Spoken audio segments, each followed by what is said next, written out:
الحمد لله حمد الشاكرين، والشكر لله شكر العارفين، وصلى الله وسلم وبارك على سيد الموحدين محمد بن عبد الله وآله وأصحابه الطيبين. وبعد، وقفات مع آيات في باب حاكمية الله عز وجل في القرآن. قال الحق سبحانه وتعالى: قل يا أهل الكتاب تعالوا إلى كلمة سواء بيننا وبينكم ألا نعبد إلا الله ولا نشرك به شيئا ولا يتخذ بعضنا بعضا أربابا من دون الله فإن تولوا فقولوا اشهدوا بأننا مسلمون.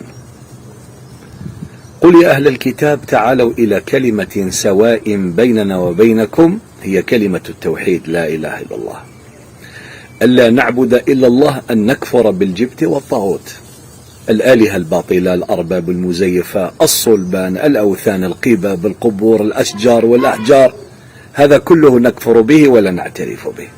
ألا نعبد إلا الله، ألا نعبد براءة، إلا الله استثناء، إقامة التوحيد والإلهية والعبودية والحاكمية لله وحده لا شريك له.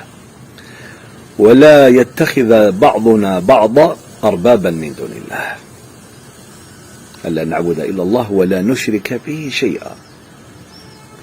ولا يتخذ بعضنا بعضا أربابا من دون الله، أي لا يشرع بعضنا لبعض في معصية الله. وجاء في التفسير: ولا يأمر بعضنا بعضا بمعصية الله.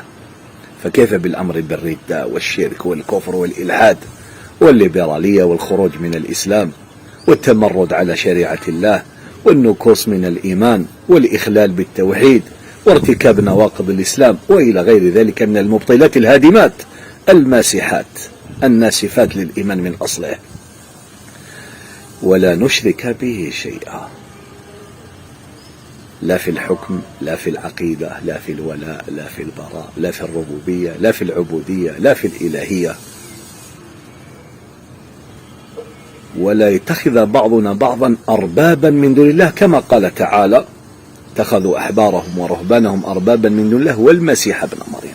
اتخذوا أحبارهم ورهبانهم أربابا، أي من دون الله، يأمر بعضهم بعضا ويشرع بعضهم لبعض وينهى بعضهم عن بعض ويقنن بعضهم لبعض بغير سلطان من الله وبغير شرع وأمر من الله سبحانه وتعالى، وهذا مناف لحاكمية الله عز وجل.